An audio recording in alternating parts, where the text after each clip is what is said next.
Hello student, कल बच्चों आप लोगों का full syllabus PCB combined test हुआ सुबह 7:30 से 10:30 बजे तक। आई होप सभी लोगों का अच्छा पेपर हुआ होगा।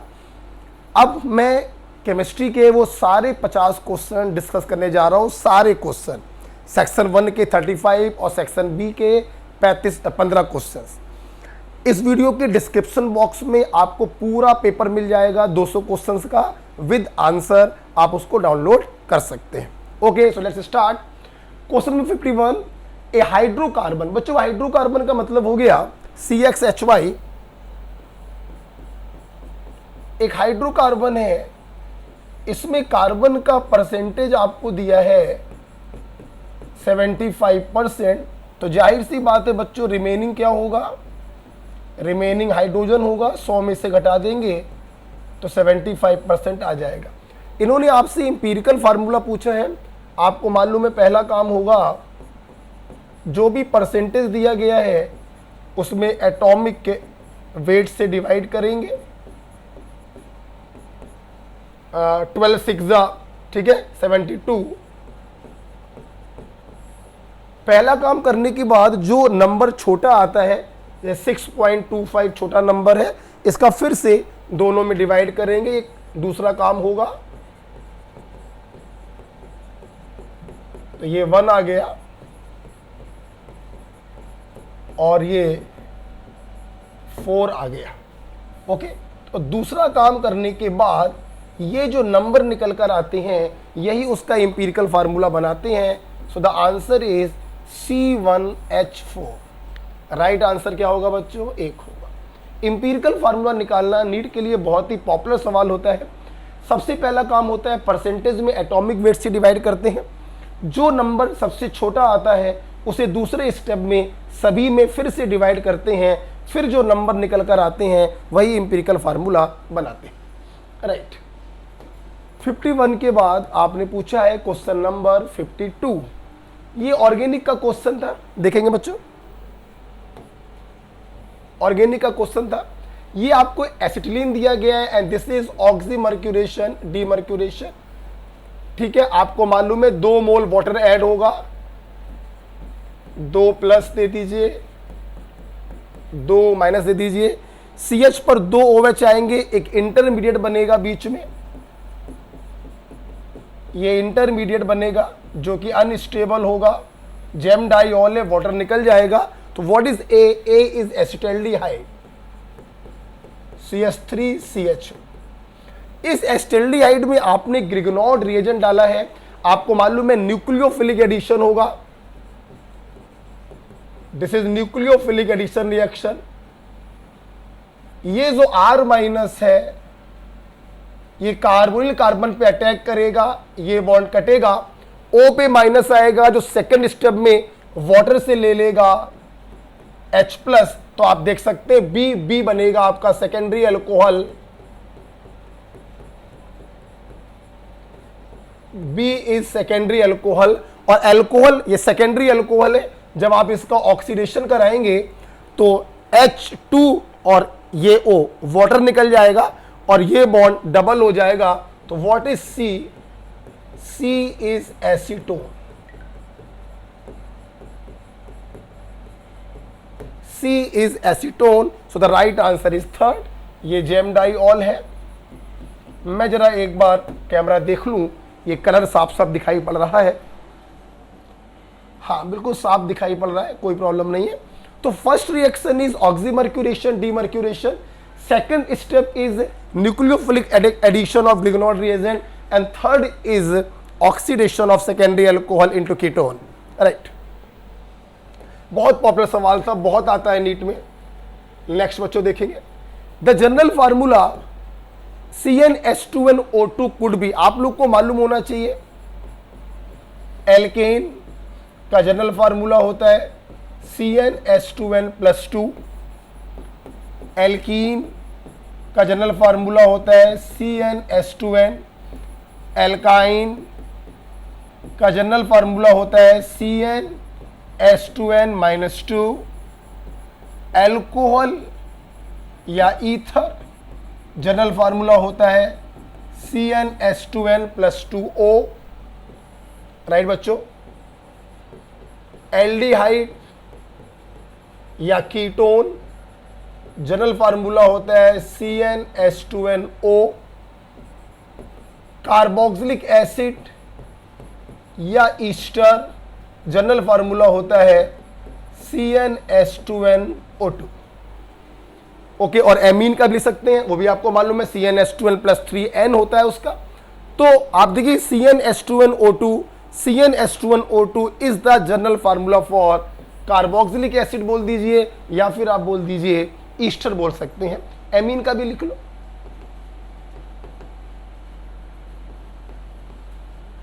CnH2n+3n। इज इट क्लियर बच्चों? चलिए आगे बढ़ते हैं। 53 के बाद next question, yes, question number 54 देखते हैं। What is the weight of anhydrous Na2CO3? Anhydrous Na2CO3 मतलब इसमें वाटर नहीं होगा। आपको इसका मॉलिक्यूलर वेट याद हो, इट इज 106, निकाल भी सकते हैं, दिया भी गया है। Required to prepare deci normal solution, deci का मतलब बच्चों 1/10 और नॉर्मल का मतलब नॉर्मेलिटी दी गई है इन 500 ml, आपको वॉल्यूम दिया है 500 ml। बहुत ही सिंपल क्वेश्चन है, नॉर्मेलिटी दिया गया है, वेट आपसे पूछा है, आपने नॉर्मेलिटी का फॉर्मूला लगाया, ग्राम इक्विवेलेंट अपॉन वॉल्यूम इन ml इंटू 1000। ग्राम इक्विवेलेंट को अगर ओपन करें तो वेट इन ग्राम अपॉन इक्विवेलेंट वेट, बाकी सब कुछ वही रहेगा। राइट बच्चों, कोई प्रॉब्लम है किसी को? नहीं। आइए वैल्यू सब्स्टिट्यूट कर देते हैं।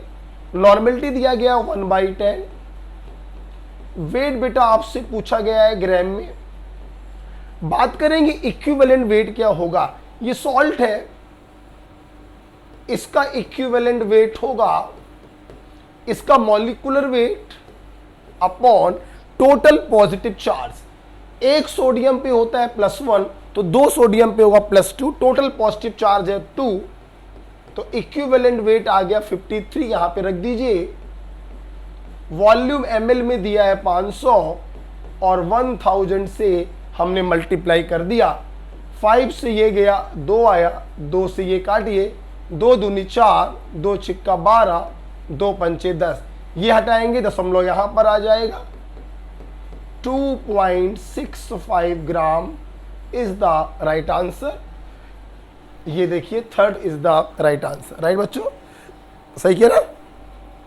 Okay, 2.65, so third is the right answer. Simple question था, नॉर्मेलिटी का आपको फार्मूला लगाना था।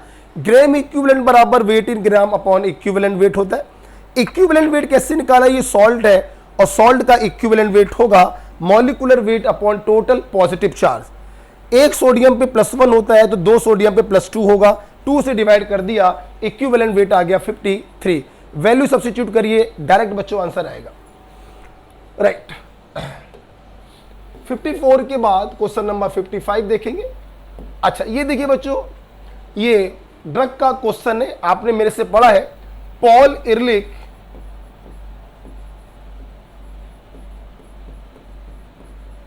he developed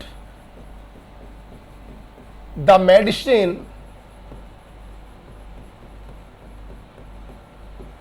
salvarsan, जिसका दूसरा नाम एसफेनामाइन भी बच्चों होता है। सल्वर्सन और एसफेनामाइन को पॉल इरलिक ने डेवलप किया था। इसके रिगार्डिंग मैंने आपको 3 बातें लिखवाई होंगी। This salvarsan is toxic to human,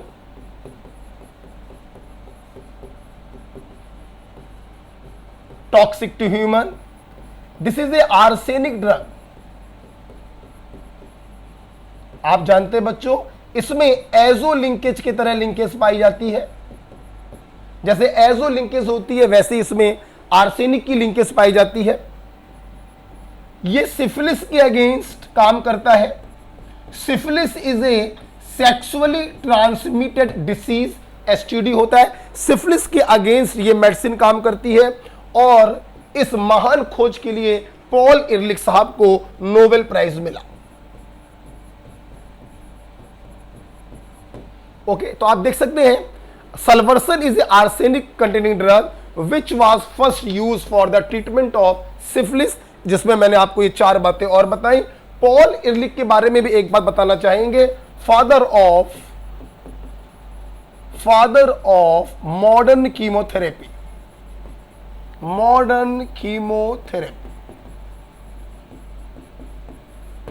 right बच्चों। तो इस प्रकार से क्वेश्चन नंबर 55 खत्म होता है। चलते एक स्टेप आगे, 56 में क्या पूछा है, आपको ऑक्सीडेशन नंबर निकालनी है। किसका ऑक्सीडेशन नंबर +6 होगा, आप देख सकते हैं यहां पे निकाल लीजिए x + 4 × -2 बराबर -1, तो 4 दूनी 8 में से 1 गया 7, x बराबर यहां पे +7 आया बच्चों। यहां निकाल लीजिए x + 6 × -1 बराबर -2, तो बच्चों यहां पर x बराबर +4 आया। हमें +6 चाहिए, यहां पे निकाल लीजिए बच्चों x + 6 × -1 = -3, तो x = +3 आएगा। यहां पे निकालिए x + 2 × -1 2 × -2 होगा। ऑक्सीजन की ऑक्साइड में -2 होती है, ये -1 होगा। इस पर कोई चार्ज नहीं है तो बराबर कर देंगे हम लोग 0, तो सॉल्व कर लीजिए x बराबर आएगा +6। तो इन चारों ऑप्शंस में +6 ऑक्सीडेशन नंबर किस में आई है, CrO2Cl2 में आई है। जब भी मैं ये क्वेश्चन बताता हूं अक्सर बच्चे पूछते हैं सर क्लोरीन ऑक्सीजन के साथ आया है, आपने इसकी -1 कैसे रख दी, ऑक्सीजन के साथ आने में तो पॉजिटिव हो जाती है। सोच तो आप सही रहे हैं लेकिन थोड़ी सी मिस्टेक कर रहे हैं। यहां पर देखने में ऐसा लगता है कि क्लोरीन ऑक्सीजन के साथ है, लेकिन वास्तव में ऐसा नहीं होता। ये क्लोरीन एक्चुअली में जुड़े होते हैं क्रोमियम के साथ। दिस इज CrO2Cl2, बोले तो क्रोमिल क्लोराइड। अब आप देख सकते हैं -1 + 1 -1 + 1 -2 + 2 -2 + 2, तो क्रोमियम के ऊपर चार्ज कितना आया, +6, ऑक्सीडेशन नंबर होगी +6, राइट। 56 के बाद 57 बच्चों, ये भी आप लोगों को मालूम है कि फोटोकेमिकल स्मॉग में क्या क्या होता है। फोटोकेमिकल स्मॉग में ओजोन होता है, NO होता है, पैन होता है, परऑक्सी एसिटिल नाइट्रेट, और इसमें होता है एक्रोलीन। ठीक है, तो इस प्रकार से आप देख सकते हैं आंसर बच्चों इसका क्या होगा, ओजोन होता है, एक्रोलीन होता है, परऑक्सी एसिटिल नाइट्रेट होता है, क्लोरोफ्लोरोकार्बन नहीं होता, इसलिए आंसर हम लोग क्या लगाएंगे 4। क्लोरोफ्लोरोकार्बन जो होते हैं ये ओजोन डिप्लीशन कॉज करते हैं। बाकी फोटोकेमिकल स्मॉग में क्लोरोफ्लोरोहाइड्रोकार्बन नहीं होते हैं। आपको मालूम है ओजोन होता है, NO होता है, पैन होता है, एक्रोलीन होता है, राइट। फैक्ट था बच्चों, आपको मालूम है। नेक्स्ट क्वेश्चन नंबर 58 में आएंगे। देखिए, एक गैस है, if 300 ml of a gas at 27 degree Celsius is cooled to 7 degree Celsius, हमने इसको ठंडा कर दिया 7 डिग्री सेल्सियस तक एट कांस्टेंट प्रेशर। प्रेशर आपने क्या रखा है, कांस्टेंट रखा है। It's final volume will be, आपसे इसका फाइनल वॉल्यूम पूछा गया है। बच्चों आप समझ गए होंगे चॉल्स लॉ है, और आपको चॉल्स लॉ मालूम है,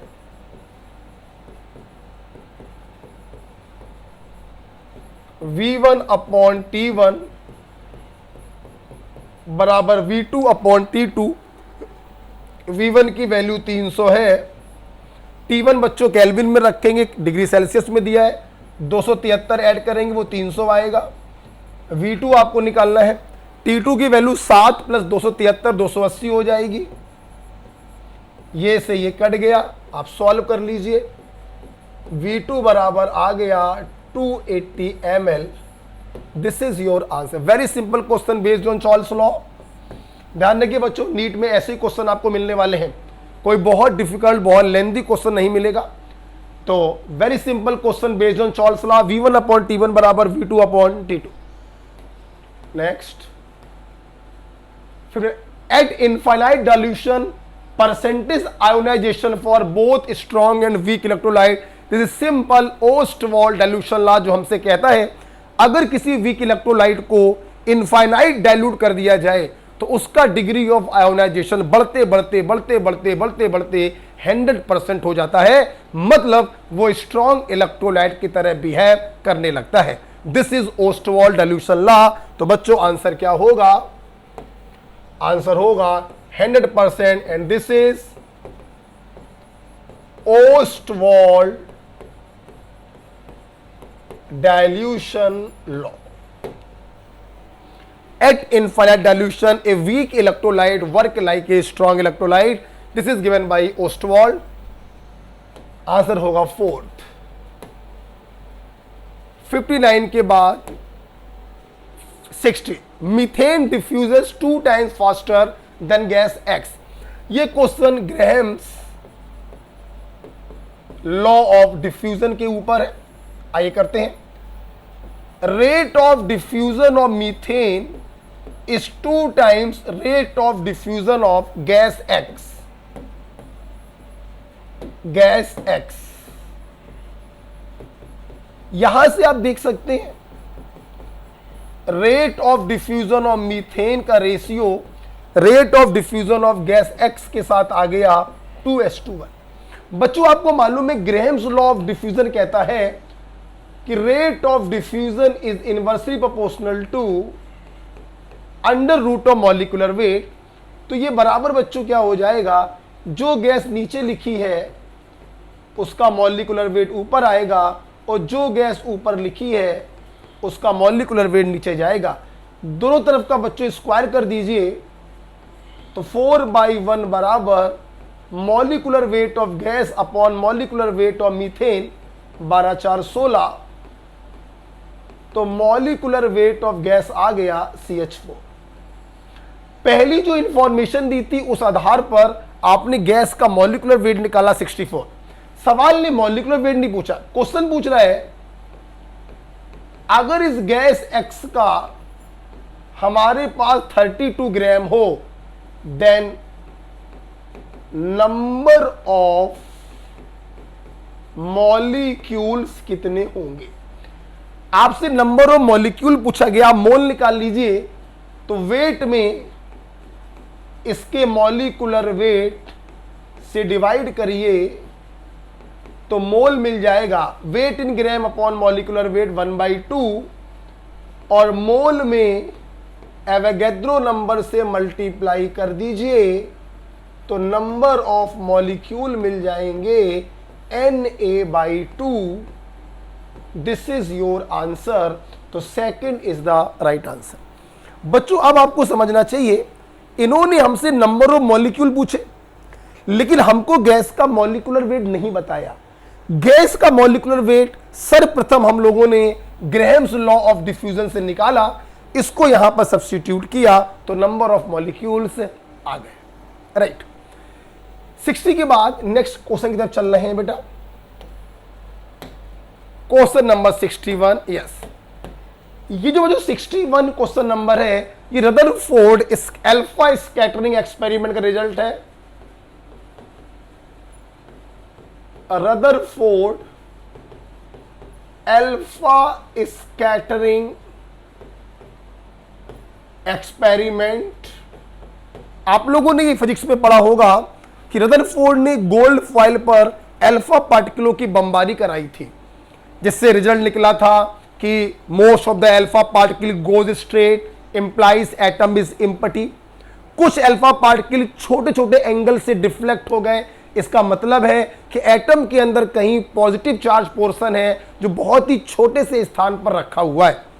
तीसरा पॉइंट था कुछ अल्फा पार्टिकल जैसे गए वैसे ही वापस आ गए या 120 180 डिग्री से ज्यादा एंगल पर रिफ्लेक्ट हो गए, 90 डिग्री से ज्यादा एंगल पर रिफ्लेक्ट हो गए। इससे रिजल्ट ये आया था this positive charge portion is rigid, और इस पॉजिटिव चार्ज पोर्शन को रदरफोर्ड ने नाम दिया था न्यूक्लियस।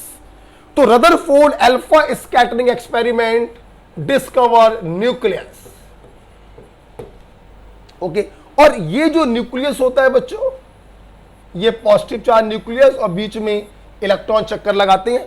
तो इन्होंने अपने एक्सपेरिमेंट के बिहाफ पर रिजल्ट निकाला था कि न्यूक्लियस की जो रेडियस होती है it is directly proportional to mass number of atom की पावर 1/3।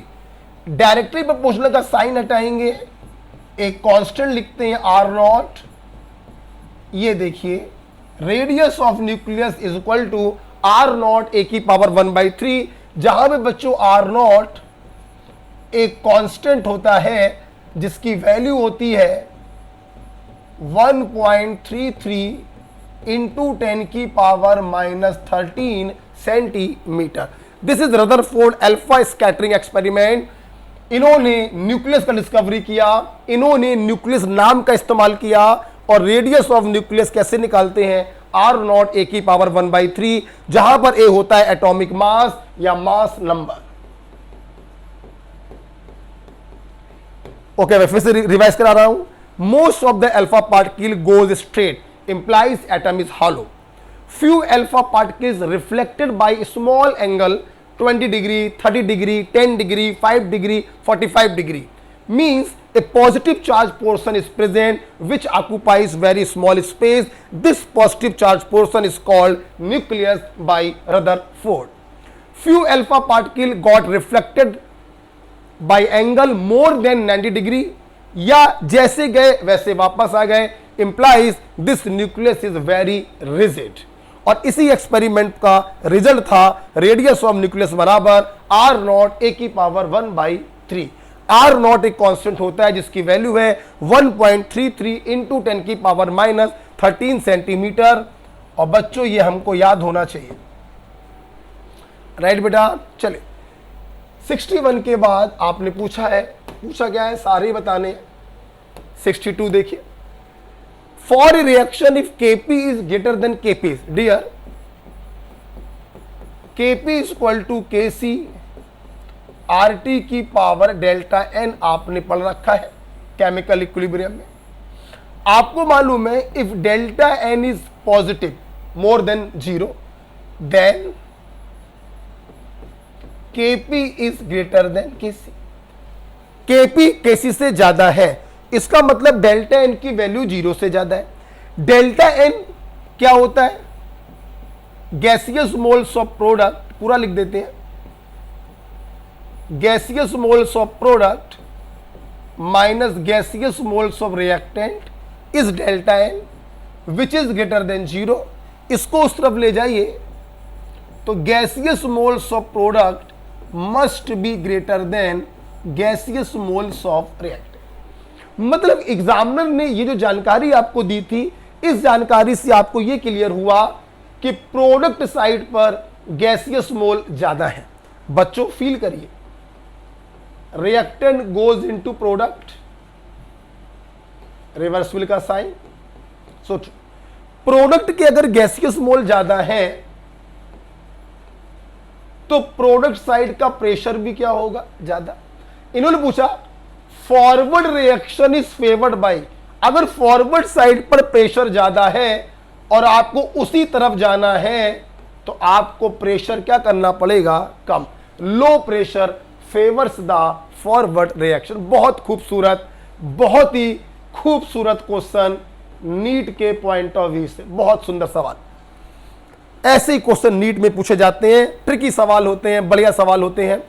बच्चों टेम्परेचर के बारे में हम कुछ नहीं बता सकते क्योंकि हमें नहीं मालूम है कि रिएक्शन एक्सोथर्मिक है, डेल्टा इज नेगेटिव, या एंडोथर्मिक है, डेल्टा इज पॉजिटिव, या एक केस और भी बन सकता है, न एक्सो न endo, delta S equal to 0।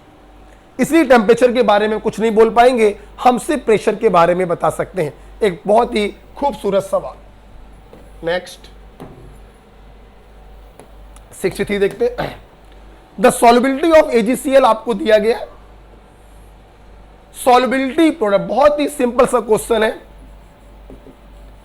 AgCl is a type of 1:1 type salt, और 1:1 टाइप सॉल्ट के लिए आपको याद होगा KSP इक्वल टू होता है S²। तो इस एक्सप्रेशन में बहुत ही महत्वपूर्ण बात यह होती है कि S इज सॉल्युबिलिटी, बहुत इंपॉर्टेंट बात, बट इन मोल पर लीटर। बहुत से बच्चे गलती कर देते हैं, वहां पे सॉल्युबिलिटी आपको ग्राम पर लीटर में दिया गया है। सबसे पहले आप सॉल्युबिलिटी निकालिए मोल पर लीटर में, तो ग्राम पर लीटर में अगर AgCl के मॉलिक्यूलर वेट से डिवाइड कर दें तो ये से ये कटेगा 10 की पावर -2, 10 की पावर -5 मोल पर लीटर, या मोलर बोल सकते हैं। उठा के रख दीजिए, तो KSP बच्चों हो गया 10 की power -10। So first is the right answer. तो इस क्वेश्चन में हमने आपको सिखाया कि KSP बराबर जो भी रिलेशंस होते हैं उनमें बच्चों सॉल्युबिलिटी हमेशा मोल पर लीटर या मोलर में रखी जाती है, कभी भी धोखे से ग्राम पर लीटर में मत रख दीजिएगा। Okay, next 64। For an ideal binary solution, बच्चों आपको मालूम होगा आइडियल सॉल्यूशन क्या होते हैं। मान लीजिए लिक्विड A है और ये लिक्विड B है, हमने इन दोनों को मिलाया और एक मिक्सचर बनाया। अगर ये मिक्सचर आइडियल मिक्सचर है तो आपको मालूम होना चाहिए आइडियल मिक्सचर के लिए enthalpy of mixing is 0, volume of mixing is 0। और जब इन दोनों को मिलाया तो यहां पर A और B के बीच में फोर्स लगेगा, और ध्यान रखिए force between different component must be equal to force between same component. Is it clear? हाँ, इनके एग्जांपल भी आपको मालूम है, बेंजीन एंड टोलुइन।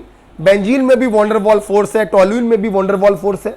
इसके एग्जांपल है chlorobenzene and bromobenzene, ethyl chloride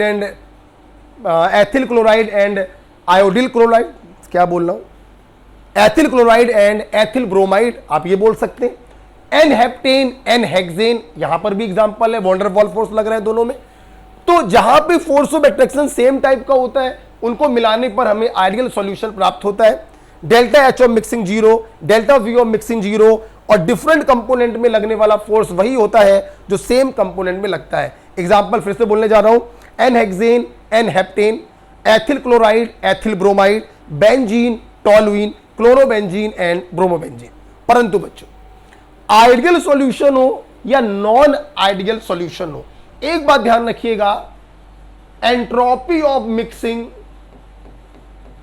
कभी 0 नहीं होगा, मोर देन 0 होगा, मींस पॉजिटिव होगा, और Gibbs free energy of mixing less than 0 मतलब निगेटिव होगा। कहने का मतलब ये दोनों हमेशा वो लिए जाते हैं जो प्रोसेस को स्पॉन्टेनियस बनाए। जो प्रोसेस को स्पॉन्टेनियस बनाते हैं इन दोनों का साइन वही लिया जाता है ऑलवेज। इसलिए आइडियल हो या नॉन आइडियल हो, एंट्रोपी ऑफ मिक्सिंग पॉजिटिव होगा, मोर देन 0, और Gibbs free energy of mixing negative होगा, less than 0। So fourth is the right answer. Okay, ये चीजें चेंज होती हैं, चेंजेबल, लेकिन एंट्रोपी ऑफ मिक्सिंग और गिब्स फ्री ऑफ मिक्सिंग हमेशा सेम रहता है। ये मोर देन 0 मींस पॉजिटिव, ये less than 0 means negative.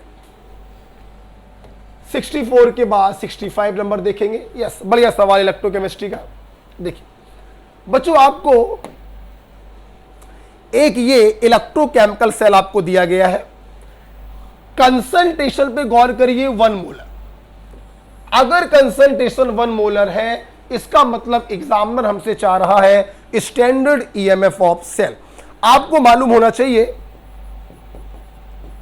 Standard EMF of cell बराबर होता है standard reduction potential of cathode minus standard reduction potential of anode. Got it बच्चों? आइए देखते हैं। आपको मालूम होगा सॉल्ट ब्रिज के लेफ्ट में जो होता है वो एनोड होता है और राइट में जो होता है कैथोड होता है। हमें चाहिए है रिडक्शन पोटेंशियल ऑफ कैथोड, मतलब गोल्ड, मतलब हमें चाहिए है Au+3 गोज टू Au वाला potential minus standard reduction potential of anode. Anode किसने बनाया है? निकिल ने। तो हमको चाहिए है Ni+2 to Ni। Reduction potential का मतलब होता है potential develop due to reduction. यहां पर भी रिडक्शन दिखाना है और यहां पर भी रिडक्शन आपको दिखाना है। आइए वैल्यू सब्स्टिट्यूट करें। Standard reduction potential of gold, आप ध्यान दीजिए बेटा, ध्यान दो बेटा। E0 Au+3 to Au, reduction potential आपको दिया है 1.5 minus reduction potential of nickel Ni+2 से Ni, Ni+2 से Ni दिया गया, एज इट इज उठा के रख दीजिए। ये आ गया बच्चों। तो स्टैंडर्ड ईएमएफ ऑफ सेल आ गया, माइनस माइनस हो जाएगा प्लस, तो आंसर बच्चों आएगा 1.75 वोल्ट। ओके, आपने ये कैसे जाना कि आपको स्टैंडर्ड ईएमएफ ऑफ सेल निकालना है? आपने आयंस की कंसंट्रेशन देखी, 1 मोलर है, मतलब आपको स्टैंडर्ड ईएमएफ ऑफ सेल निकालना है। स्टैंडर्ड ईएमएफ ऑफ सेल बराबर होता है standard reduction potential of cathode minus standard reduction potential of anode. Reduction potential का मतलब होता है potential develop due to reduction, अर्थात आपको कैथोड का भी दिखाना है रिडक्शन और आपको एनोड का भी दिखाना है रिडक्शन दिखाना है, राइट। आपको रिडक्शन पोटेंशियल ही दिया गया, एज इट इज उठा के रख देंगे। यहां पर भी देखिए आपको रिडक्शन पोटेंशियल दिया गया, एज इट इज उठा के रख देंगे। सॉल्व करेंगे, ये आ गया। ओके बेटा, बात क्लियर हो रही है? चल 65 के बाद क्वेश्चन नंबर 66 देखेंगे।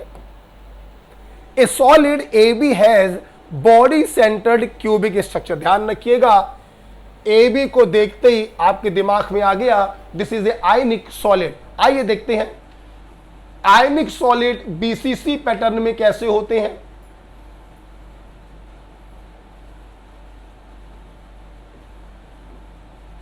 देखिए, जो एनायन होता है वो 8 कॉर्नर्स पर होता है।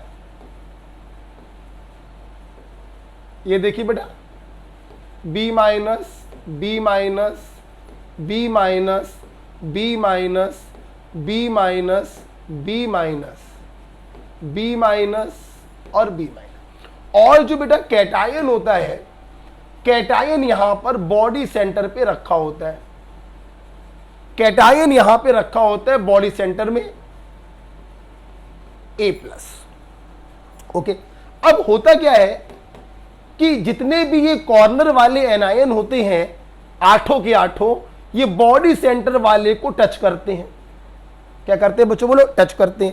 इसलिए यहां पर अगर हम इंटर आयनिक डिस्टेंस की बात करें कि Ra+ प्लस Rb-, चूंकि ये दोनों एक दूसरे को टच कर रहे हैं तो ये दूरी जो है बॉडी डायगोनल बाई 2 हो जाएगी।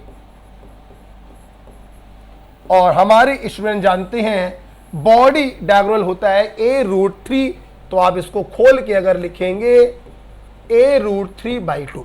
ध्यान से मेरी बात सुनिए, ये जो आपने रेडियस ऑफ कैटायन और रेडियस ऑफ एनायन निकाला है, हम लोग इसको इंटर आयनिक डिस्टेंस भी कहते हैं बच्चों, और नियरेस्ट नेबर डिस्टेंस भी कह सकते हैं। ओके, आप देखिए बच्चों, या distance of closest approach, of course एक नाम ये भी दे सकते हैं, डिस्टेंस ऑफ क्लोजेस्ट अप्रोच भी कह सकते हैं। तो इसकी वैल्यू आपको दी गई है 0.707, उठा के रख दीजिए, बराबर ए आपको निकालना है एज लेन √3 की वैल्यू 1.732/2। आप बच्चों इसको सॉल्व कर लीजिए, जहां तक मुझे मालूम है 4 इसका आंसर आएगा। क्या ये कलर साफ दिखाई पड़ रहा है? हाँ भाई, ये कलर भी साफ दिखाई पड़ रहा है, बहुत ही अच्छी बात। ओके बेटा, तो ये दिस इज बीसीसी पैटर्न, या इसको सीजियम क्लोराइड टाइप भी कहते हैं, इसको सीजियम क्लोराइड टाइप भी कहते हैं। यहां पर दोनों का कोऑर्डिनेशन नंबर होता है 8, इसलिए इसको 8s2 टाइप भी कहते हैं। और यहां पे Z की वैल्यू होती है बच्चों 1। बहुत इंपॉर्टेंट पॉइंट, 2 स्टार नहीं 4 स्टार लगाइए। बहुत बड़ी गलती होती है बच्चों से, बच्चे सोचते हैं बीसीसी पैटर्न है, Z की वैल्यू 2 होगी। नहीं बच्चों, अगर आयनिक सॉलिड होता है और बीसीसी पैटर्न होता है तो Z की वैल्यू होती है 1। सो आप देखिए, मैंने बहुत कुछ आपको रिवाइज भी करवा दिया, राइट। नेक्स्ट सवाल क्या है? यस, ये वाला क्वेश्चन देखिए जरा, क्या है ये question? When melamine and formaldehyde polymerise, ये देखिए रेजिन का फॉर्मेशन होगा। देखिए, सबसे पहले मैं आपको बताना चाहूंगा ये मेलामाइन क्या होता है। आप लोग पिरिडीन को तो जानते हैं, पिरिडीन में एक एन होता है 6 मेंबर रिंग में, और आपको बनाने हैं 3। बाबड़ा क्लियर है? और अल्टरनेट फैशन में आपको NH2 लगाना है। बट दिस ट्राइजीन, बच्चों क्या होता है बेटा बताइए? ये ट्राइजीन होता है। ट्राइजीन इतने को कहते हैं, जब 3 NH2 लगा देते हैं तो अब इसको हम लोग कहते हैं मेलामाइन। इतने स्ट्रक्चर को ट्राइजीन कहते थे, जब 3 NH2 लगा दिए इसे कहते हैं मेलामाइन। जब ये मेलामाइन फॉर्मेल्डिहाइड के साथ रिएक्शन करता है तो बीच में एक इंटरमीडिएट बनता है, और ये इंटरमीडिएट जब पॉलीमराइज करता है तो हमें एक पॉलीमर मिलता है जिसे आप लोग मेलामाइन फॉर्मेल्डिहाइड पॉलीमर कहते हैं, या इसी का दूसरा नाम मेलमेक होता है। बोलो बेटा क्या होता है? मेलमेक। मेलामाइन फॉर्मेल्डिहाइड रेजिन कहते हैं, या बच्चों इसका नाम होता है मेलमेक। तो इन्होंने आपसे मेलमेक नहीं पूछा, इन्होंने आपसे पूछ लिया है ये इंटरमीडिएट क्या होता है। बहुत ही आसान है इसको समझना। देखो बेटा, बड़ा फॉर्मेल्डिहाइड को हम ऐसे लिख दें, CS2 लिख दें, कुछ मत करो, एक NH2 का H इसको दे दो O को, तो ये बदल जाएगा CS2OH, और इस CS2 को यहां पे जोड़ दो, ये इंटरमीडिएट बन जाएगा। So the answer is 3rd।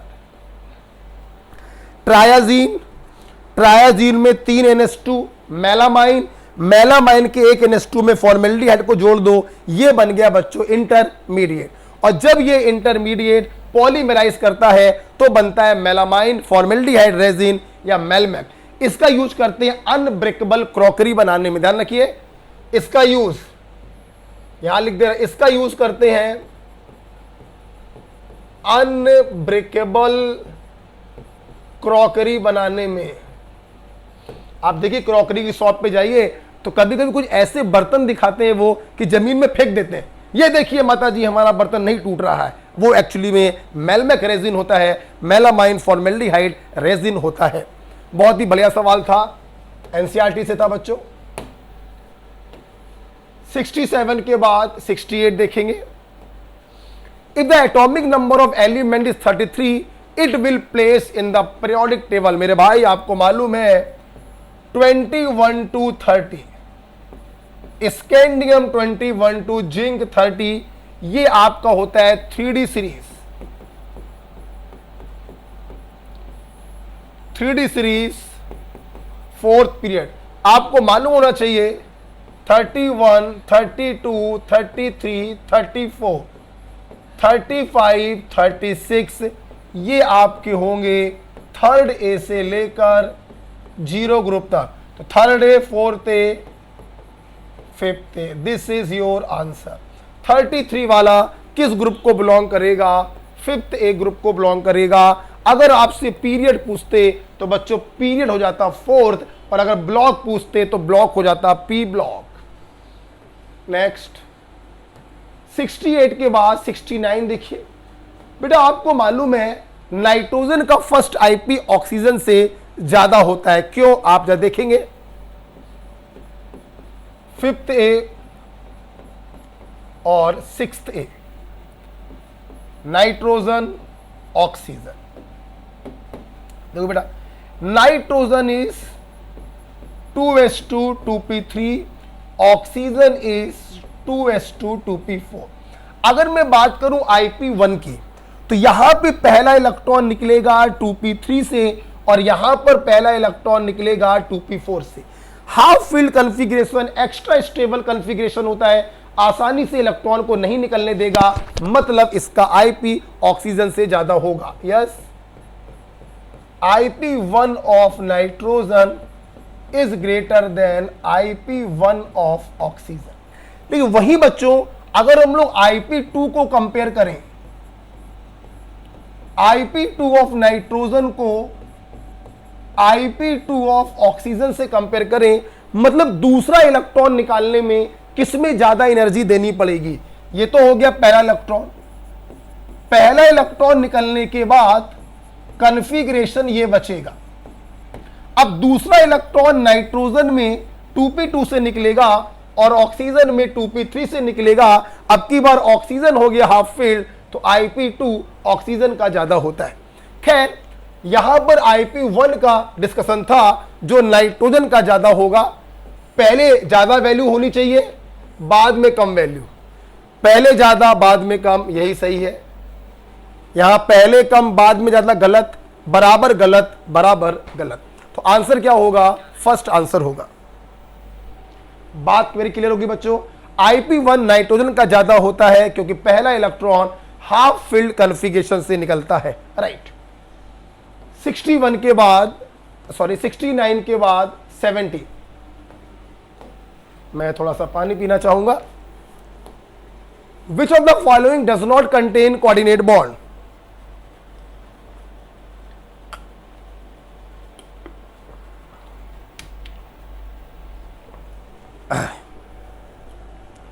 किसमें कोऑर्डिनेट बॉन्ड नहीं होगा? बहुत ही सिंपल सा है। BH4 माइनस अगर देखें, H माइनस इलेक्ट्रोनेगेटिव पे मानते हैं, डुप्लेट पूरा हो गया कोऑर्डिनेट बॉन्ड। और बोरॉन के पास 3 इलेक्ट्रॉन होते हैं, एक एक इलेक्ट्रॉन का साझा कर लेगा, this is BH4 minus. NH4 plus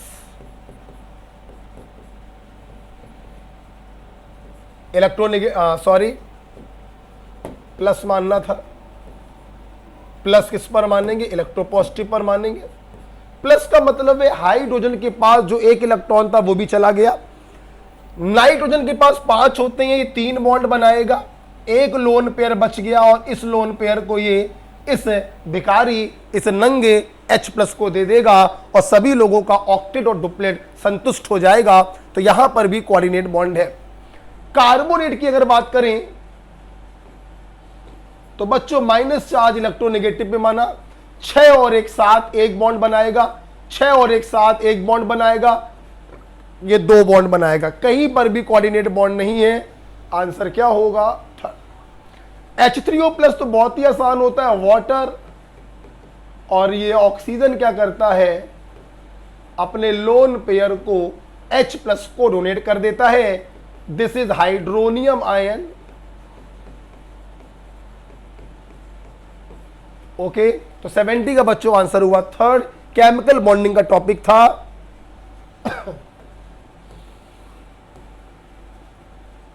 71 देखते हैं। देखिए बेटा, ब्लू कलर ज्यादा अच्छा लग रहा है। The value of heat of formation of SO2, enthalpy of formation of SO2 दिया है और enthalpy of formation of SO3 दिया है। क्या दिया है? माइनस। मुझे ध्यान रखो, ये माइनस यहां पे दिखाई पड़ रहा है, एक्चुअली में इसका है 298.2 किलो जूल पर मोल होगा। ऑफ कोर्स जितनी भी इंथैल्पी होती है वो 1 मोल के लिए होती है, और ये दिया है माइनस का 98.2 किलो जूल पर मोल। आपसे बच्चों इस रिएक्शन के लिए इंथैल्पी ऑफ रिएक्शन पूछा जा रहा है। SO2 प्लस हाफ O2 बराबर SO3। आपसे इस रिएक्शन के लिए इंथैल्पी ऑफ रिएक्शन पूछा जा रहा। थर्मोकेमिस्ट्री आपने पढ़ा है हमसे। अगर किसी रिएक्शन के लिए इंथैल्पी ऑफ रिएक्शन पूछा जाए और सभी रिएक्टेंट या सभी प्रोडक्ट का स्टैंडर्ड इंथैल्पी ऑफ फॉर्मेशन दिया जाए, तो हम लोग फार्मूला लगाते हैं standard enthalpy of formation of product minus standard enthalpy of formation of reactant. Value रखिए। प्रोडक्ट में बच्चों SO3 है, SO3 का दिया गया है माइनस का 98.2 माइनस। रिएक्टेंट में बच्चों SO2 है, SO2 का दिया है माइनस 298.2, और O2 है बच्चों, O2 एलिमेंट्री है, और एलिमेंट्री लोगों का स्टैंडर्ड इंथैल्पी ऑफ फॉर्मेशन 0 होता है। क्या दिखाई पड़ रहा है? बिल्कुल सही दिखाई पड़ रहा है। तो ये तो बेकार हो गया। माइनस का 98.2 माइनस माइनस प्लस 298.2, आंसर आएगा प्लस का 200 किलो जूल। प्लस का 200 kilo joule. So second is the right answer. जब किसी रिएक्शन के लिए इंथैल्पी ऑफ रिएक्शन पूछा जाए और उसमें उपस्थित सभी रिएक्टेंट और सभी प्रोडक्ट का इंथैल्पी ऑफ फॉर्मेशन दिया जाए, तो फार्मूला लगाते हैं standard enthalpy of formation of product minus standard enthalpy of formation of reactant. Thermochemistry का एक छोटा सा सवाल था ये। 71 के बाद 72 देखिए। Which of the following is non polar. बच्चों नॉन पोलर को पहचानना आपको मालूम है, जिनका नेट डाइपोल मूवमेंट 0। और नेट डाइपोल मूवमेंट 0 बच्चों उनका होता है जो 2 कंडीशन फॉलो करें। No lone pair on centre atom, और दूसरा all surrounding atom must be same. इस 2 रूल के बाद 2 एक्सेप्शन है। XC F4 and XC F2, जहां पर लोन पेयर होते हैं फिर भी ये दोनों नॉन पोलर हैं। ठीक है। अच्छा, अब आपको ये देखना है इन दोनों कंडीशन को कौन फॉलो कर रहा है। दूर से दिखाई पड़ रहा है सल्फर के पास 6 इलेक्ट्रॉन होते हैं, 6 का साझा कर लिया, कोई लोन पेयर नहीं है, सारे सराउंडिंग एटम सेम है, दिस इज नॉन पोलर। यही हमारा आंसर। 6 में 4 का साझा कर लिया, 2 बचे, 1 लोन पेयर, ये पोलर होगा। 7 में से 5 का साझा किया, 2 बचे, 1 लोन पेयर, ये पोलर होगा। और यहां पर देखिए लोन पेयर तो एक भी नहीं है, लेकिन सारे सराउंडिंग एटम सेम नहीं है, इसलिए ये भी पोलर होगा। तो नॉन पोलर सिर्फ कौन सा होगा? फर्स्ट। ओके, 72 के बाद 73 देखते हैं क्या है। आपसे बच्चों पूछा गया है कोऑर्डिनेशन नंबर ऑफ निकेल क्या होता है? बहुत ही सिंपल है, कोऑर्डिनेशन नंबर बराबर होता है समेशन ऑफ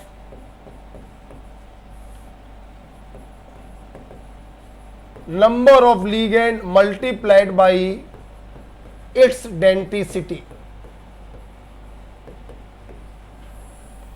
कोऑर्डिनेशन नंबर बराबर होता है जितने भी लिगेंड्स हैं उनमें डेंसिटी से मल्टीप्लाई कर दो और सबको जोड़ दो तो कोऑर्डिनेशन नंबर आ जाता है। जैसे इसमें कितने लिगेंड है? 3। Oxalate is a bidentate ligand, तो कोऑर्डिनेशन नंबर कितना आ गया? 6। ओके, मान लो मैं आपको दे दूं ये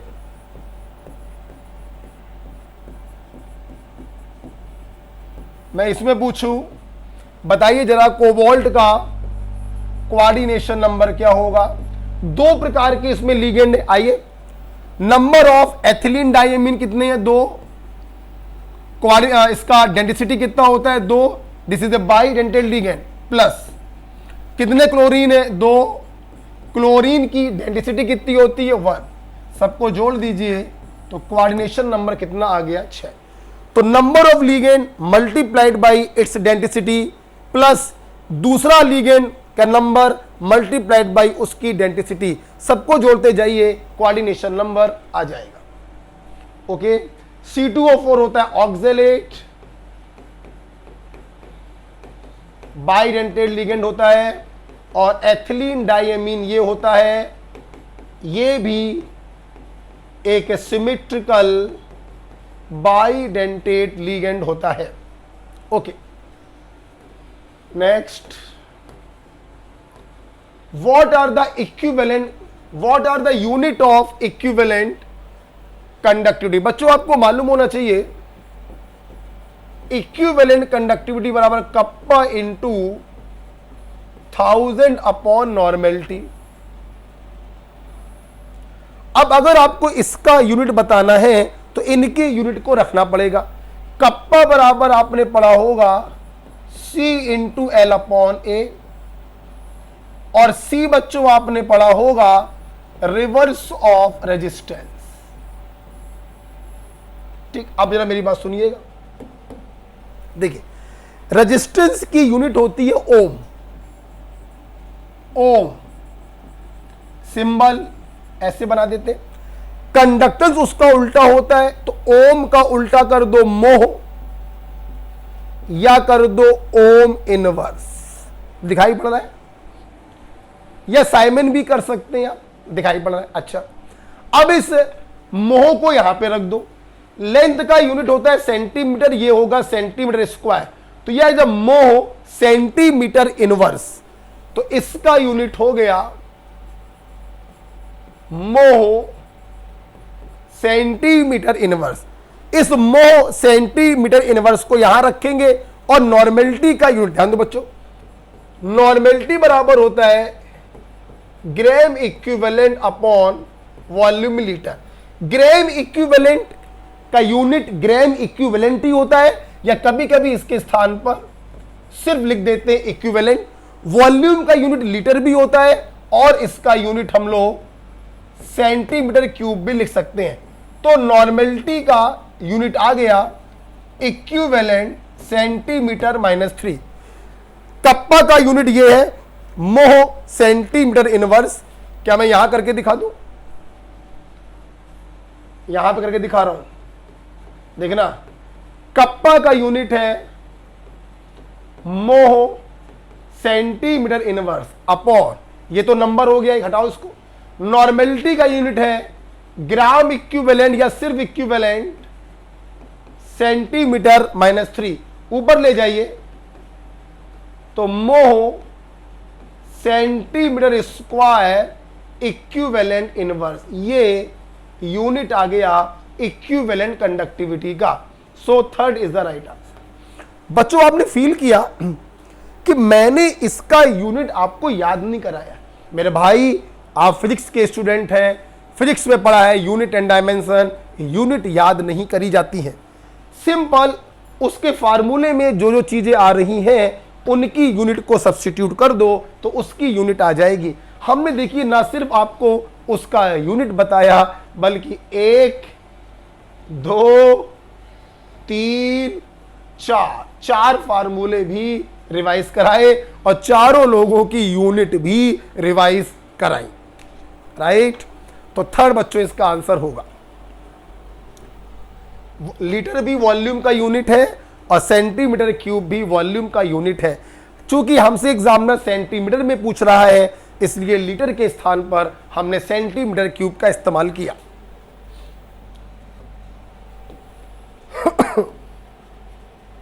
(75) देखिए, लिंकेज आइसोमेरिज्म के लिए एम्बीडेंटेड लिगेंड की जरूरत होती है।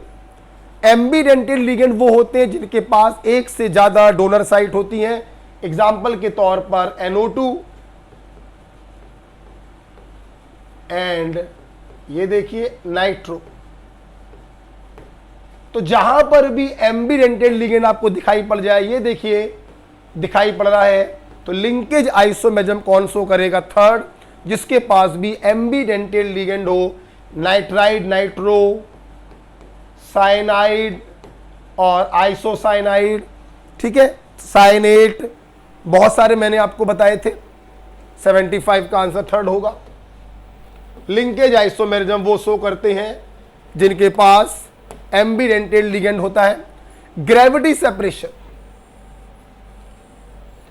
ग्रेविटी सेपरेशन को लेविगेशन भी कहते हैं। ग्रेविटी सेपरेशन से उन लोगों को प्यूरिफाई करते हैं जिसमें ओर और इंप्योरिटी की डेंसिटी में डिफरेंस हो। राइट बच्चों, बेस्ड ऑन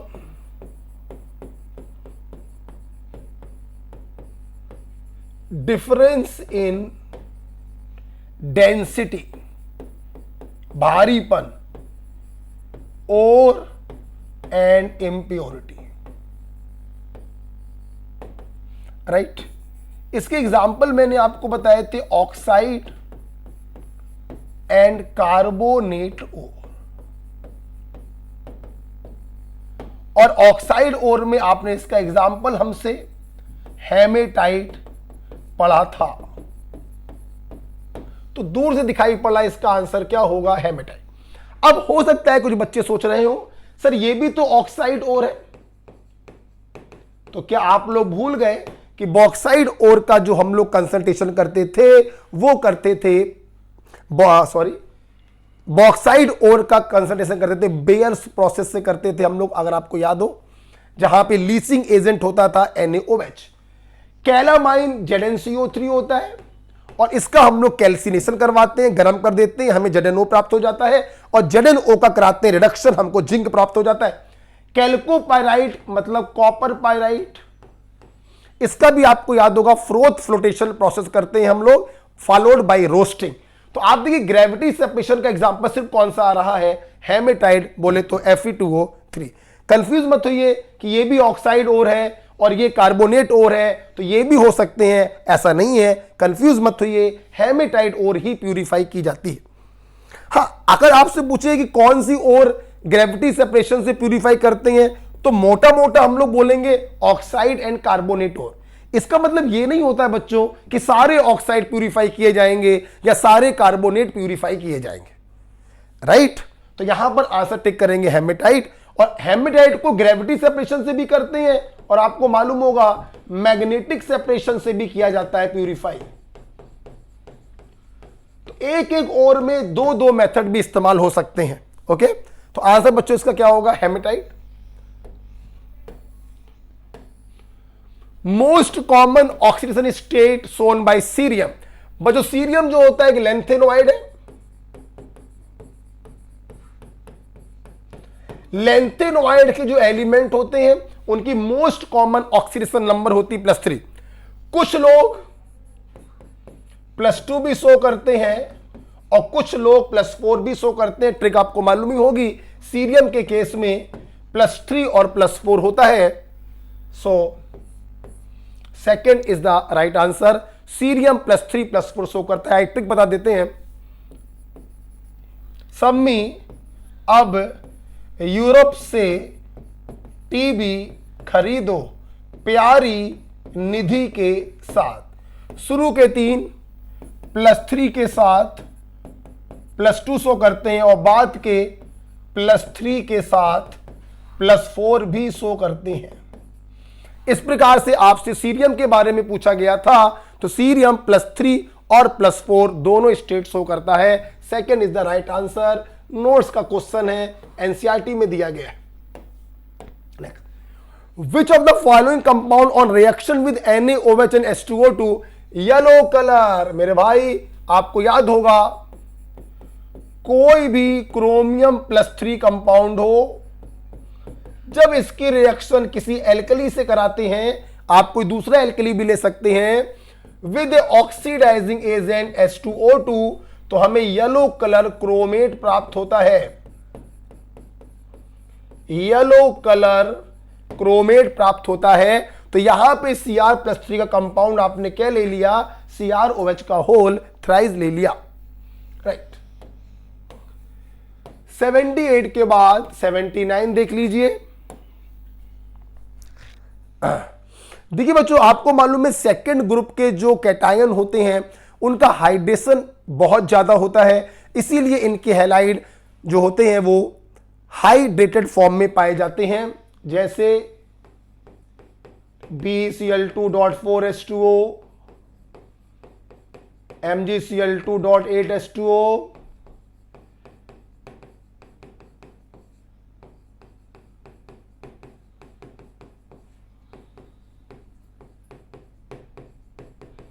ऊपर से नीचे जाने पर साइज बढ़ता जाएगा, हाइड्रेशन कम होता जाएगा, नंबर ऑफ वाटर मॉलिक्यूल कम होते जाएंगे। ध्यान से मेरी बात सुनिए जरा।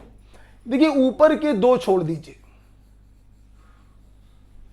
बाकी नीचे के जो 3 होते हैं, अगर आप इनको सिंपल गर्म कर देते हैं तो ये हाइड्रेटेड से एनहाइड्रस में बदल जाते हैं। तो ये ऊपर वाले को अगर सीधे आपने गर्म कर दिया तो ये अपने एनहाइड्रस सॉल्ट में नहीं बदलते हैं, ये ध्यान रखिएगा। इनको गर्म करने पर इनका हाइड्रोलिसिस हो जाता है और ये अपने ऑक्साइड में बदल जाते हैं, MgO का फॉर्मेशन हो जाता है। अगर आपको इनको एनहाइड्रस में बदलना है तो आपको गर्म करना पड़ेगा in presence of HCl gas. HCl gas की प्रेजेंस में अगर आप गर्म करेंगे तो एनहाइड्रस मैग्नीशियम क्लोराइड प्राप्त होगा, और अगर ऐसे ही आपने गर्म कर दिया तो फाइनली मैग्नीशियम ऑक्साइड प्राप्त होगा। First is the right answer. Okay, 80 देख लीजिए बच्चों। सवाल नंबर 80 आपने पूछा है और इस प्रकार से सारे सवाल ऑलमोस्ट हो जाएंगे, है ना। चलिए ये पेपर आप ले लीजिएगा। आइए। ओह देखिए थक गए थोड़ा। Question number 80, identify the statement that is not correct okay about the diborane. बेटा डाइबुरेन तो आपको मालूम ही होगा, B2H6 जिसके अंदर बनाना बॉन्ड होते हैं, ब्रिज हाइड्रोजन और एक्सियल हाइड्रोजन।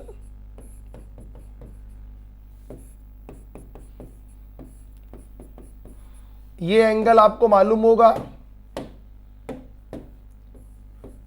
120, ये होता है 97।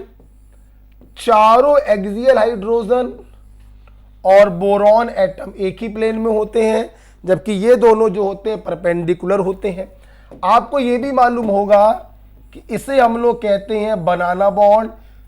3 सेंटर 2 इलेक्ट्रॉन बॉन्ड बनाना बॉन्ड होता है। यहां पे बोरॉन sp3 होता है, इलेक्ट्रॉन डेफिशिएंट लुईस एसिड होता है। आपको यह भी मालूम है ये वाले बॉन्ड लंबे होते हैं और एक्सियल वाले बॉन्ड छोटे होते हैं। BHB bond length is longer than boron और एक्सियल वाला। तो कौन सा गलत है? There are 2 bridge hydrogen atom in diborane, सही है। Each boron atom for 4 bond, सही है। Hydrogen atom are not in same plane, सही है। All BH bond are same, ये गलत है। एक्सियल वाले बच्चों छोटे होते हैं और ब्रिज वाले जो बॉन्ड होते हैं वो बड़े होते हैं। जहां तक याद आ रहा है 134 पिकोमीटर एंड 119 पिकोमीटर होता है, लिखवाया है नोट्स में मैंने, आप देख सकते हैं। तो 80 का बच्चों 4 हो गया। Inorganic benzene, again third day group का क्वेश्चन आ गया। आपको मालूम है B3N3H6 डाइबोरेन को अगर अमोनिया के साथ हम रिएक्शन कराएं तो सबसे पहले एक आयनिक एडक्ट बनता है।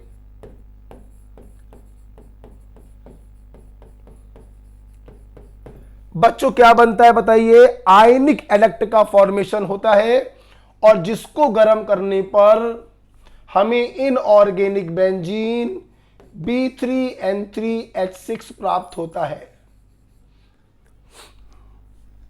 ओके, क्या हमारे स्टूडेंट इस आयनिक एडक्ट को जानते हैं? बिल्कुल आप जानते होंगे, राइट। BH2NH3 का होल 4 BH4 माइनस, आपको याद होगा। चल, एक बहुत सारी बातें हैं। देखिए सारी बातें तो यहां नहीं बोल पाएंगे, अदरवाइज बहुत टाइम चला जाएगा, क्योंकि वैसे भी सारे को डिस्कस कर रहे हैं। H3PO2 हैज द नेम, आपको H3PO2 का नेम मालूम होगा। This is hypophosphorous acid, hypophosphorous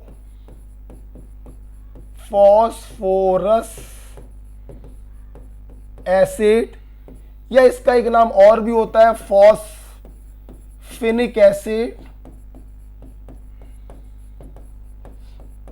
hypophosphorous acid, या इसको हम लोग कहते हैं बच्चों फॉस्फेनिक एसिड कहते हैं। और इसका जो वैलेंस फैक्टर होता है वो 1 होता है, क्योंकि 2 हाइड्रोजन जुड़े होते हैं फास्फोरस के साथ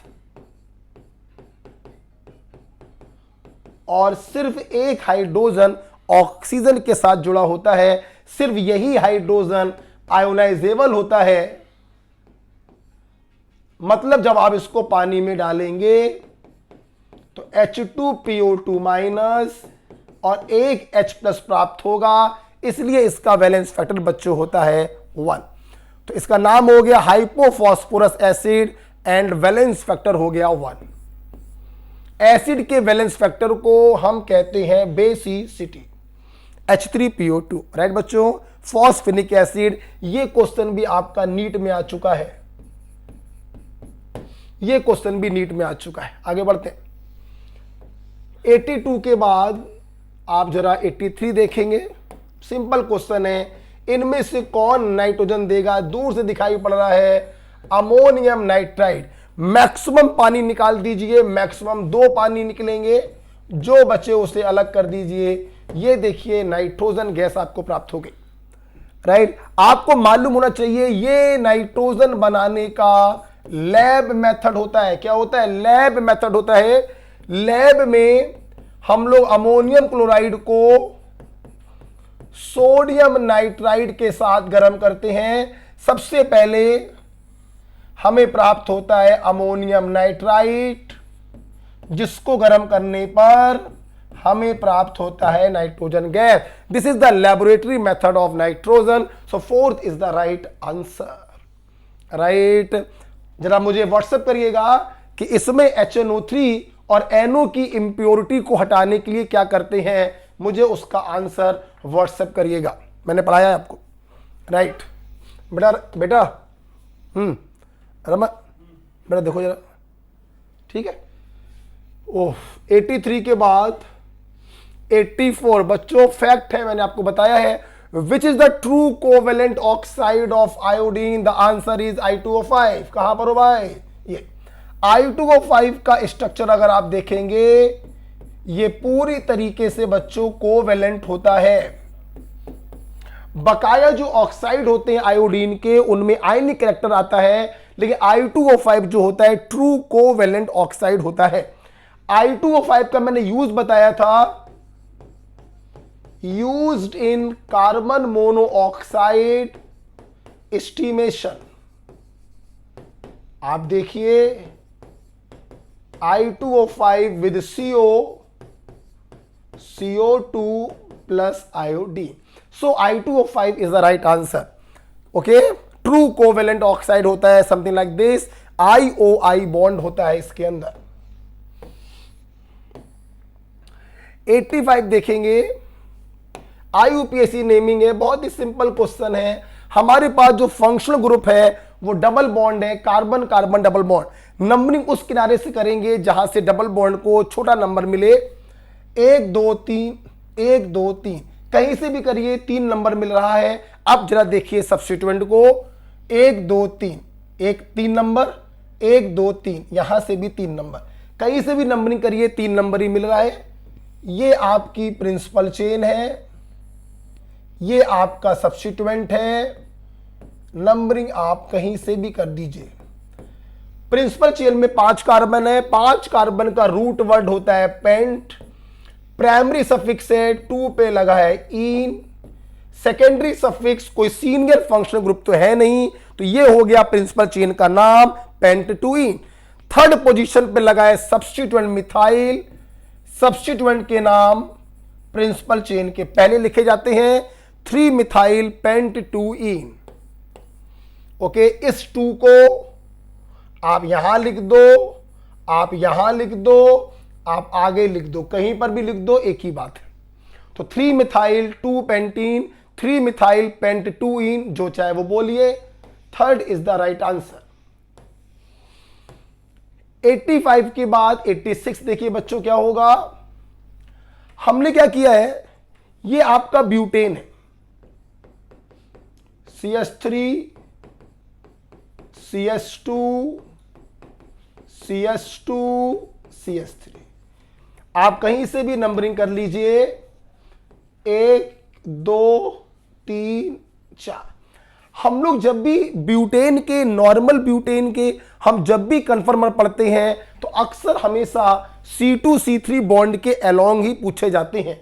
C2C3 बॉन्ड, C1 C2 या C3 C4 बॉन्ड को नहीं देख रहे हैं हम, तो C2 में लगे हुए ग्रुप कौन कौन से हैं, 2 हाइड्रोजन 1 मिथाइल, और C3 में भी लगे हुए हैं 2 हाइड्रोजन और 1 मिथाइल।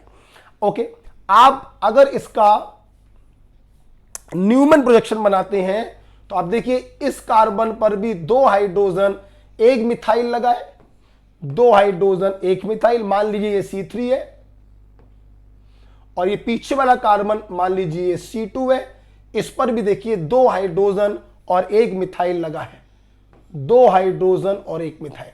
तो इसका आपने एक न्यूमन प्रोजेक्शन बच्चों ये बनाया। ये न्यूमन प्रोजेक्शन चीख चीख कर कह रहा है कि मैं एंटी स्टैगर्ड हूं, क्योंकि सेम ग्रुप जो है अपोजिट साइड पर है। आप देखिए, आप देख सकते हैं सेम ग्रुप अपोजिट साइड पर है, ये एंटी स्टैगर्ड कन्फर्मर है। अब इन्होंने बोला C2 कार्बन को एंटी क्लॉकवाइज 120 डिग्री घुमा दें।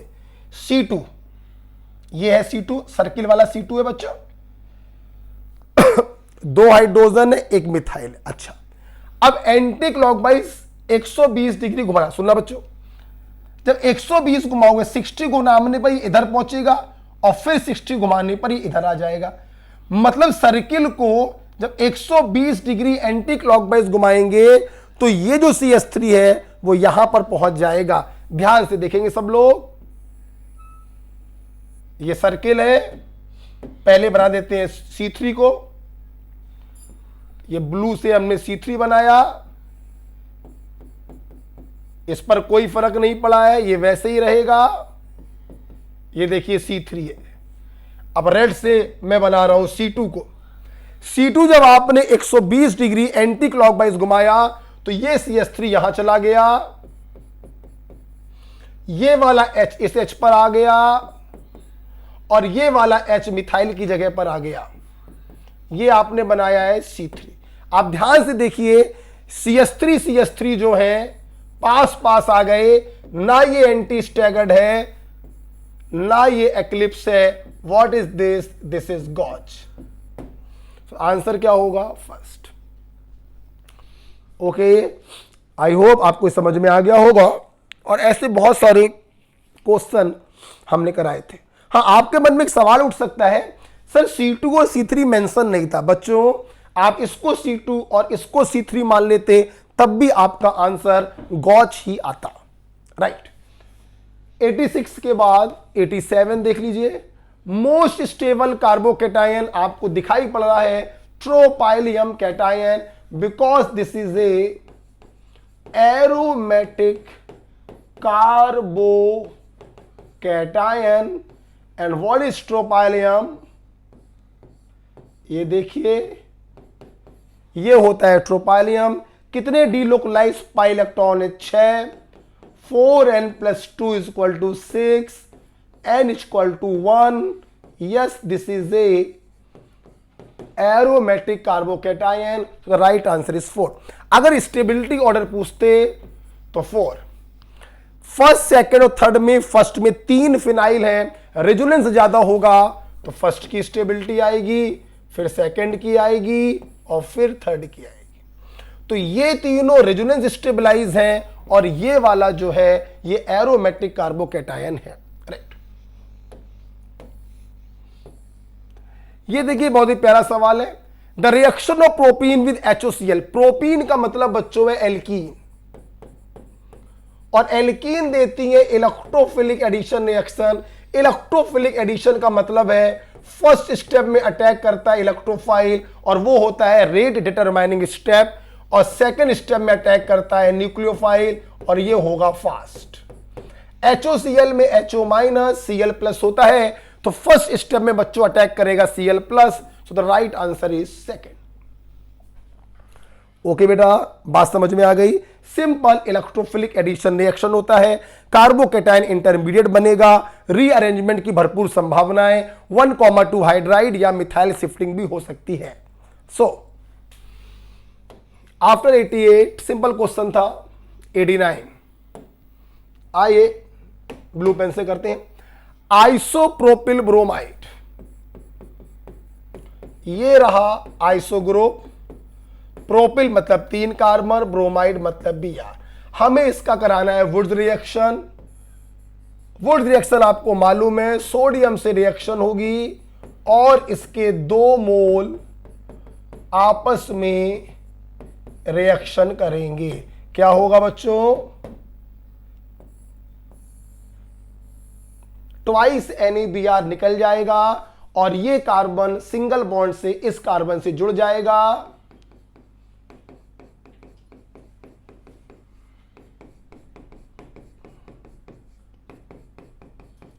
IUPAC नाम 2,3 dimethyl butane. Third is the right answer. आपको मालूम है वुड्स रिएक्शन जो होती है फ्री रेडिकल मैकेनिज्म को फॉलो करती है। वुड्स रिएक्शन से हमेशा symmetrical alkane having even carbon का ही फॉर्मेशन करते हैं। वुड्स रिएक्शन के प्रति रिएक्टिविटी ऑर्डर होता है iodide, bromide, chloride and fluoride. और वुड्स रिएक्शन नहीं देता tertiary alkyl halide, Wurtz reaction नहीं देता, डायमर का फॉर्मेशन नहीं करता, एल्केन का फॉर्मेशन नहीं करता, टर्सरी एल्किल हैलाइड।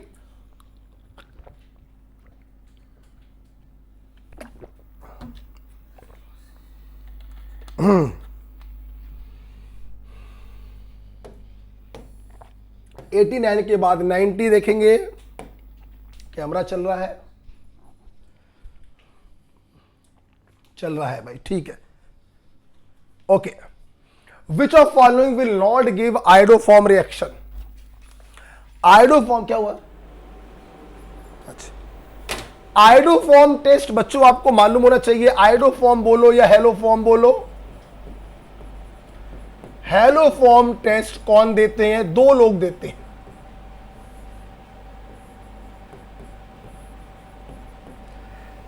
एल्कोहल में बात करें तो वो देते हैं जिनके पास CH3CHOH ग्रुप हो, यहां पे आप कुछ भी लगा दो, उससे मतलब नहीं। और कार्बोनिल कंपाउंड में वो देते हैं जिनके पास CH3CO ग्रुप हो, यहां पे आप कुछ भी लगा दो। ये बात कर रहे हैं एल्कोहल की और ये बात कर रहे हैं कार्बोनिल कंपाउंड एल्डिहाइड या कीटोन की। देखिए बेटा HCHO खोलो, आप देखिए हमें चाहिए CH3CO ग्रुप, यहां पे CH3CO ग्रुप नहीं है, ये हेलो फॉर्म टेस्ट नहीं देगा। CH3CHO आप देख सकते हैं CH3CO ग्रुप आ गया, आप जो चाहते थे वो आ गया, ये हेलो फॉर्म टेस्ट देगा। एल्कोहल में देखिए खोलिए CH3 CH2OH, CH3CHOH ग्रुप आ गया, ये भी हेलो फॉर्म टेस्ट देगा। एसीटोन में दिखाई पड़ रहा है आपको CH3CO ग्रुप, ये भी देगा। तो इन चारों में कौन नहीं दे रहा है? पहला वाला नहीं दे रहा, तो राइट आंसर आपका क्या होगा? फर्स्ट। फॉर्मेल्डिहाइड आयोडोफॉर्म टेस्ट नहीं दे रहा, इसलिए आपका आंसर होगा फर्स्ट। ये कंडीशन होती है, एल्कोहल में ये देखते हैं और कार्बोनिल में ये देखते हैं। 90 के बाद 91, क्लोरीन रिएक्ट विद इथेनॉल। बच्चों आपको मालूम है chlorine is the mild oxidising agent, ये रहा इथेनॉल।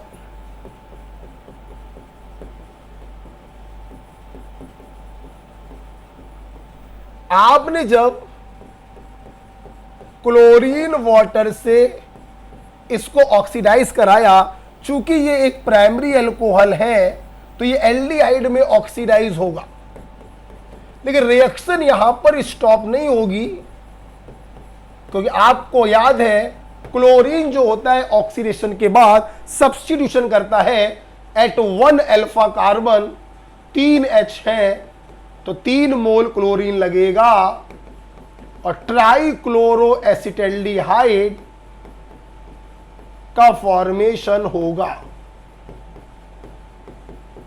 जिसे हम लोग मोहब्बत में क्लोरल के नाम से जानते हैं। The right answer is 4। तो सबसे पहले होगा ऑक्सीडेशन और फिर होगा सब्स्टिट्यूशन एट 1 अल्फा पोजीशन। ध्यान रखना, अगर एक से ज्यादा अल्फा कार्बन है, एक ही अल्फा कार्बन पर सब्स्टिट्यूशन होता है, क्लोरल का फॉर्मेशन होगा। 91 के बाद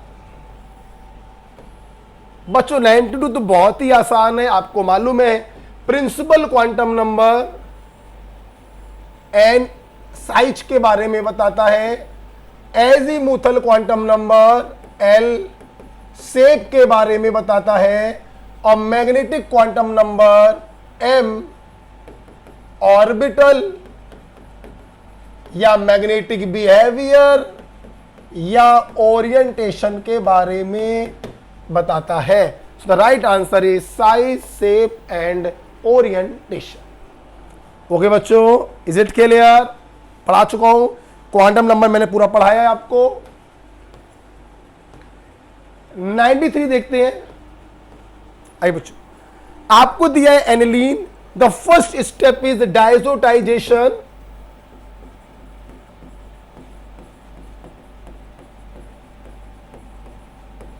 डायजोटाइजेशन रिएक्शन है, एनिलीन का होगा डायजोटाइजेशन। What is a? A is BDC, BDC benzene diazonium chloride.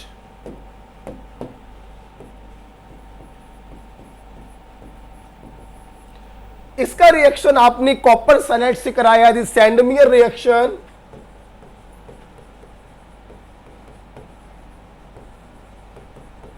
N2C लटेगा, वहां पे साइनाइड आएगा, बेंजोनाइट्राइल इज बी। उसके बाद आपने कराया acid hydrolysis, CN group convert हो जाएगा COOH में और बेंजोइक एसिड मिलेगा, दिस इज व्हाट C। तो आंसर बच्चों क्या हो गया? सेकंड। ओके, ध्यान रखिए बच्चों, ऐसा ही पेपर आपको मिलना है याद रखिए हमें 45 में 45 सवाल सही करने हैं और हम